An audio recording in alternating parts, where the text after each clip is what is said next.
The lord. ఈరోజు ఎస్తేరు గ్రంథం మొదటి అధ్యాయాన్ని చదువుకుందాం. ఇవి అహష్వేరోషు రోజుల్లో జరిగిన సంఘటనలు. ఈ అహష్వేరోషు ఇండియా నుంచి కూషు దేశం వరకు 127 సంస్థానాలను పరిపాలించేవాడు. ఆ కాలంలో అహష్వేరోషు చక్రవర్తి షూషన్ అనే రాజధానిలో రాజ్య పరిపాలన చేసేవాడు. తన పరిపాలనలో 3వ సంవత్సరంలో తన నాయకులందరికీ పరివారమంతటికి విందు చేయించాడు. పారసీక, మాదీయ దేశాల సైన్యాధిపతులు, ఆ సంస్థానాల ప్రముఖులు, నాయకులు హాజరయ్యారు. అప్పుడు చక్రవర్తి తన సామ్రాజ్యం ఐశ్వర్యాన్ని, వైభవాన్ని, తమ ఘనతను, మహారాజ తేజస్సును చాలా కాలం 180 రోజులు ప్రదర్శించాడు. ఆ రోజులు గడిచిన తర్వాత చక్రవర్తి షూషన్ రాజధానిలో ఉన్న ప్రజలందరికీ, గనులకేమి అల్పులకేమి రాజభవనం తోట ఆవరణంలో 7 రోజుల విందు చేయించాడు. తోటలో ఉన్న చలువరాతి స్తంభాల మీద వెండి కమ్ములు ఉన్నాయి.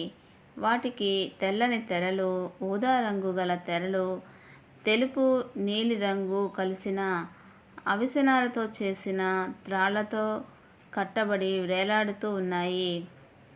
వేరువేరు రకాల చలువరాళ్ళు పరిచిన నేల మీద వెండి బంగారాలతో చేసిన తల్పాలు ఉన్నాయి. అక్కడ సమకూడిన వారికి బంగారు పాత్రలతో ద్రాక్షారసం ఇచ్చారు. ఆ పాత్రలు ఒకదానికి ఒకటి వేరుగా ఉన్నాయి.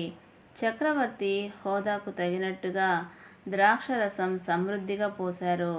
అయితే త్రాగాలని ఎవరిని బలవంతం చేయకూడదని చక్రవర్తి తన భవనం సేవకులకు ఆజ్ఞ జారీ చేశాడు.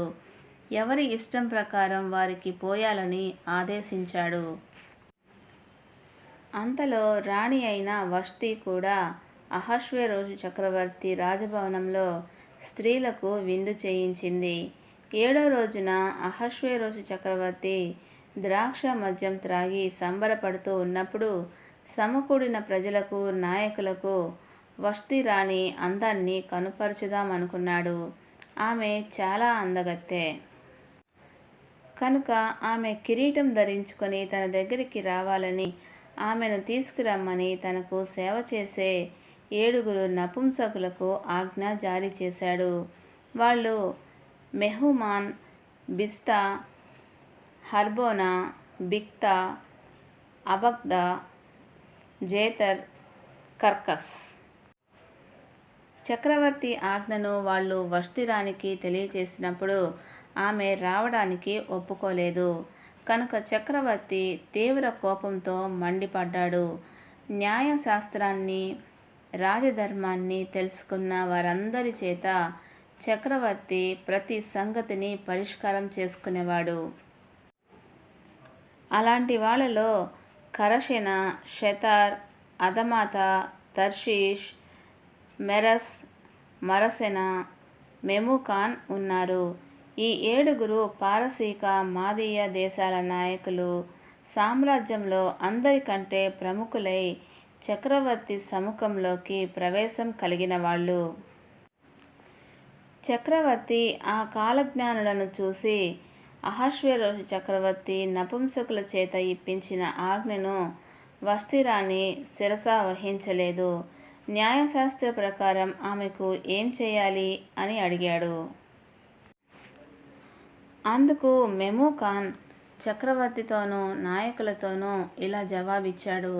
వష్తిరాణి అహష్వేరోషు చక్రవర్తి పట్ల మాత్రమే కాక చక్రవర్తికి చెందిన అన్ని ప్రదేశాల నాయకుల పట్ల, ప్రజలందరి పట్ల కూడా తప్పిదం చేసినట్లయింది.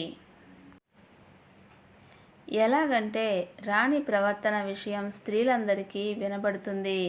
అప్పుడు వాళ్ళు తమ భర్తలను చిన్నచూపు చూసి అహష్వేరోషు చక్రవర్తి తన రాణి అయిన వష్తిని తన దగ్గరికి తీసుకురావాలని ఆజ్ఞ జారీ చేసినా ఆమె రాలేదు అంటారు.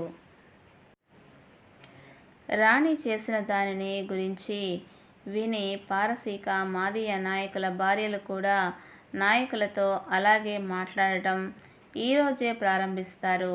తద్వారా తృణీకారం కోపం చాలా ఎక్కువవుతాయి. కనుక చక్రవర్తికి ఇష్టమైతే ఇక మీదట వస్తి అహశ్వేరోషు చక్రవర్తి సన్నిధానంలోకి ఎన్నడూ రాకూడదని చక్రవర్తి ఆజ్ఞ జారీ చేయాలి. ఆ ఆజ్ఞ మార్చబడకుండా పారసీకుల, మాదీయుల శాసన గ్రంథంలో రాయాలి. అంతేకాక వస్తి కంటే యోగ్యురాలిని రాణిగా చక్రవర్తి చేయాలి. అప్పుడు చక్రవర్తి నిర్ణయం తన మహా సామ్రాజ్యంలో అంతటా ప్రకటించడం జరిగితే గనురాలు కానీ అల్పురాలు కానీ స్త్రీలందరూ తమ భర్తలను గౌరవిస్తారు. ఈ సలహా చక్రవర్తికి అతని నాయకులకు నచ్చింది.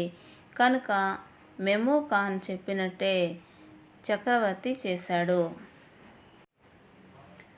ప్రతి పురుషుడు తన ఇంట్లో అధికారిగా ఉండాలని ఆజ్ఞ జారీ చేసి ప్రతి ప్రదేశానికి దాని రాత ప్రకారం, ప్రతి జనానికి దాని భాషలో సామ్రాజ్యం అంతటా తాకీదులు పంపించాడు. దేవుడి పరిశుద్ధ వాక్యమును దీవించునుగాక. ఆమెన్.